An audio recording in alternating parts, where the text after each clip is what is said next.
Votre invité dans la grande interview sur Boursorama, c'est Marie Cheval, la PDG de Carmila. Bonjour. Bonjour David. Merci de vous retrouver ici. C'est toujours un peu chez vous ici. C'est toujours un plaisir de revenir chez Boursorama. À l'ancienne directrice générale de Boursorama. Donc Carmila, côté sur le SBF 120, c'est la foncière, on dit la foncière de Carrefour. Alors on dit que c'est la foncière de Carrefour, qui a 35% du capital, voilà, c'est ça. Carrefour est le premier actionnaire et a été à l'initiative de la création de Carmila en 2014. Exactement, 214 centres commerciaux Carrefour, qui sont d'ailleurs situés plutôt dans les villes moyennes, c'est ça, hein, je regardais, ils sont tous accolés à un hypermarché, Carrefour, dans les villes moyennes. C'est ça plutôt ça, le positionnement? Carmila, c'est la troisième société de centres commerciaux cotée en Europe. On détient effectivement environ 210 centres commerciaux, un peu plus de 120 en France, environ 80 en Espagne et 8 en Italie. Et ils ont effectivement deux caractéristiques, ils sont plutôt dans les villes moyennes. On est vraiment dans le quotidien des Français et des Espagnols. Un Français sur trois est à moins de 20 minutes d'un centre commercial Carmila. Et la deuxième caractéristique, c'est qu'on est adossé à la locomotive de l'hypermarché Carrefour. Il y a toujours un hypermarché Carrefour dans nos centres, ce qui amène de la puissance, du flux. Et on crée avec cet hypermarché un écosystème très favorable au commerce pour les clients et les commerçants. Un petit mot des villes moyennes. Elles ont retrouvé de l'attrait, du lustre depuis le Covid, France et même Espagne inclus. Donc on se dit que c'est tout bon pour vous? Effectivement, c'est des villes qu'on le vend en poupe depuis le Covid. Beaucoup de Français et d'Espagnols aussi d'ailleurs ont réfléchi à leur mode de vie, ont plutôt quitté Paris pour ces villes. Et dont on a par exemple Rennes-Cesson, on a un centre commercial à Calais, on a Nice-Lingoster, Toulouse-la-Beige. Ce sont ce type de centres commerciaux, Carmila, qui on voit ont plus de dynamisme, notamment en fréquentation par rapport à d'autres centres commerciaux plus importants.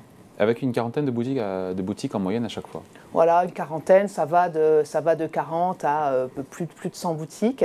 C'est des boutiques où on retrouve toujours à la fois beaucoup de services, beaucoup de santé, pharmaciens, opticiens, et puis évidemment de la beauté, et un mix merch très adapté localement avec beaucoup de marques locales. C'est une de nos spécificités, on a 40% de nos commerçants qui sont des indépendants et des franchisés. Que vous aidez d'ailleurs aussi, que vous aidez pour une meilleure mise en avant. Tout à fait, on les aide d'abord à s'installer, à se rénover parfois. On les aide autour du marketing, et notamment du marketing omnicanal. Par exemple, on a des petits commerçants qui ne savaient pas trop comment Instagram ça fonctionnait. Et donc on met à leur disposition tout un écosystème digital pour les aider à se développer. Est-ce que vous sentez ou pas le ralentissement économique sur fond d'inflation galopante, notamment des prix alimentaires ou non parce que c'est trop tôt puisque les loyers sont indexés et sont prévus depuis longtemps et donc Alors on est dans la situation un peu paradoxale où on a des résultats, on vient de publier notre résultat du troisième trimestre qui sont très bons, qui montrent vraiment... Vous confirmez vos objectifs pour 2022. Voilà, on confirme notre objectif, plus 20% de résultats récurrents par action attendus à la fin 2022. On a des clients qui sont revenus massivement dans les centres commerciaux après le Covid. On a des chiffres d'affaires des commerçants qui sont à des niveaux supérieurs à ceux de 2019, une commercialisation qui est toujours très dynamique, un taux de vacances qui, chez nous, mais comme chez les concurrents aussi, est très faible, à un niveau inférieur à celui de 2019, c'est 4% chez Carmila.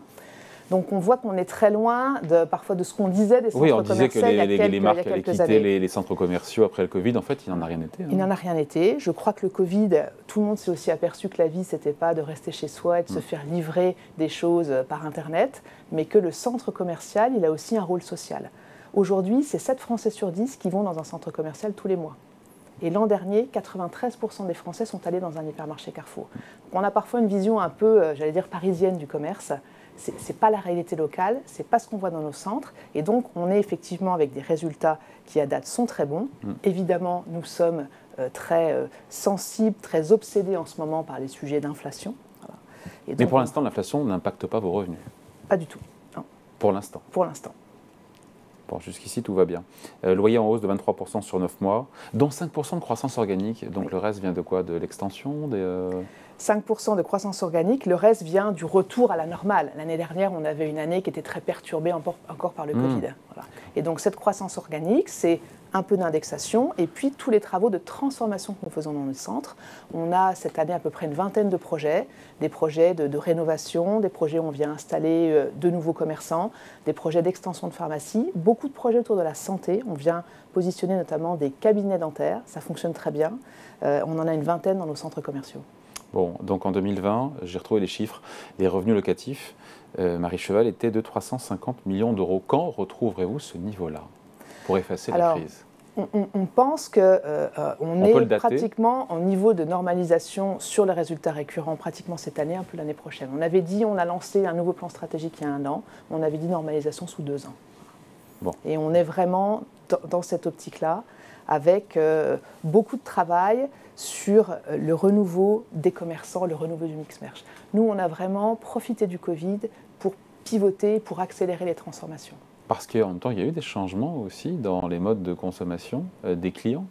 Qu'est-ce qui a changé d'ailleurs? Tout le monde parle de seconde main. C'est devenu le nouveau mantra, la seconde main? Alors, la seconde main, effectivement, c'est très, très important. La conscience environnementale des clients est devenue de plus en plus importante. Et on le voit encore aujourd'hui avec le climat qui fait ces jours-ci.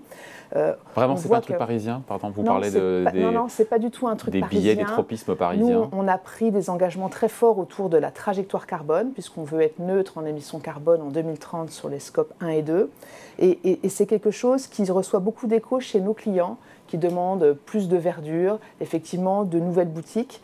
On a aussi, je crois, dans les centres commerciaux, ce besoin de lien social qui est très fort. Les centres commerciaux, c'est des lieux où les adolations vont le samedi, on se retrouve entre amis, et finalement, il n'y a plus beaucoup de lieux comme ça où on retrouve des gens de toutes sortes, de tous niveaux sociaux. C'est ça aussi les centres commerciaux, et moi je crois que c'est ça que les clients apprécient. Bon, avec cette idée quand même que des choses ont changé en 2 ans, évidemment l'omnicanal, tout le monde a ça à la bouche, donc plus de digital, plus de click and collect, plus de drive, c'est ça les tendances spontanées du moment toujours? Aujourd'hui c'est vraiment le triomphe de l'omnicanal, mais on oppose souvent digital et commerce physique. Moi je crois que le client il veut tout. Et aujourd'hui c'est ce qu'on lui propose et c'est ce que proposent les commerçants de nos centres commerciaux. Vous vous renseignez toujours sur votre téléphone, vous avez votre téléphone à la main dans le centre commercial, mais vous êtes très content d'aller en boutique, d'avoir un conseil, de pouvoir essayer, toucher et repartir immédiatement avec votre produit.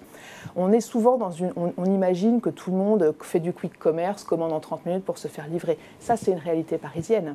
Quand vous êtes à Bourges, quand vous êtes à Laval, le moyen le plus rapide d'avoir quelque chose, c'est encore d'aller dans un centre commercial. Voilà.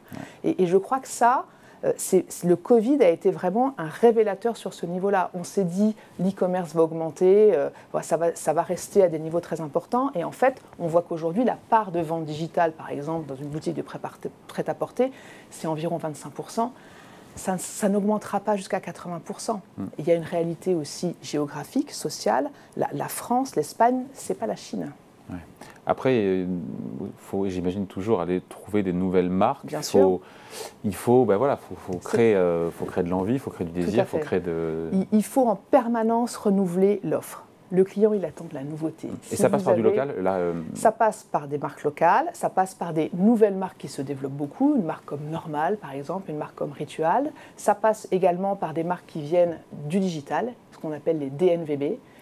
Les DNVB, Digital Native Vertical Brands. C'est des marques qui sont nées dans le digital et qui s'aperçoivent qu'elles atteignent un espèce de plafond de verre en termes de clients. Et pour conquérir de nouveaux clients, il faut qu'elles aient une empreinte physique. Et vous leur ouvrez quoi? Un pop-up? Et donc, on ouvre des pop-up. Et puis après, on va vers de l'éphémère et on va vers des bails classiques. Et c'est très intéressant parce que c'est vraiment gagnant-gagnant. Voilà. Et on travaille également aussi beaucoup sur l'événementiel, sur ce qu'on appelle le commerce ultra éphémère. On travaille avec des commerçants qui viennent pour un week-end vendre des sneakers ou des plantes dans nos centres commerciaux. Et ce qui est incroyable, c'est que ça draine un flux de clients vraiment, vraiment exceptionnel. Bon, le centre commercial dans 10 ans, celui du futur, il ressemblera à quoi? Donc plus de soins, j'ai entendu, plus de soins, plus de santé. Je crois déjà que le centre commercial aujourd'hui, il a déjà beaucoup bougé par rapport à ce que c'était il y a 5 ans. Et on n'a pas forcément cette image-là. Donc retourner dans les centres commerciaux pour voir effectivement les nouvelles marques. Et on va continuer à développer plus de santé. Nous, on a dit que ça représentera 15% de nos loyers en 2026. Plus de nouvelles marques. Et puis, les marques qui sont très importantes, qui se renouvellent aussi beaucoup. Moi, je suis épatée des nouveaux concepts, des marques, j'allais dire, traditionnelles de centres commerciaux. Voilà. Je ne vais pas en citer, mais voilà. Pour ne pas en privilégier. On ne veut pas en privilégier. Mais voilà, et vraiment, je crois qu'il y a un renouveau des centres commerciaux qu'on a dit morts. Ils ne le sont pas du tout. Voilà, et ils sont au contraire en ce moment plébiscités parce qu'on a besoin de lieux pour se rencontrer. Voilà, et dans ces lieux pour se rencontrer, il y aura une consommation d'énergie qui sera réduite. Vous avez pris des engagements qui sont forts, 20% de baisse dès cet hiver.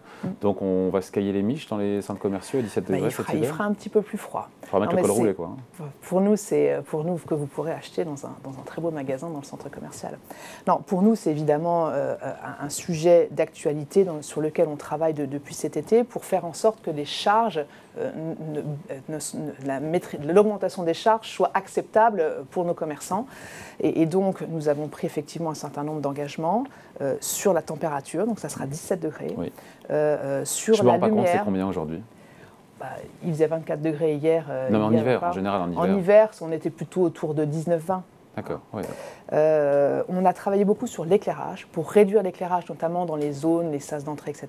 Et puis nous sommes aussi solidairement prêts à pouvoir chauffer encore un petit peu plus tard, éclairer un petit peu plus tard, au cas où EcoWatt nous demande de faire des efforts. Bon, Carmila est cotée en bourse, on est sur Boursorama. Comment donner envie?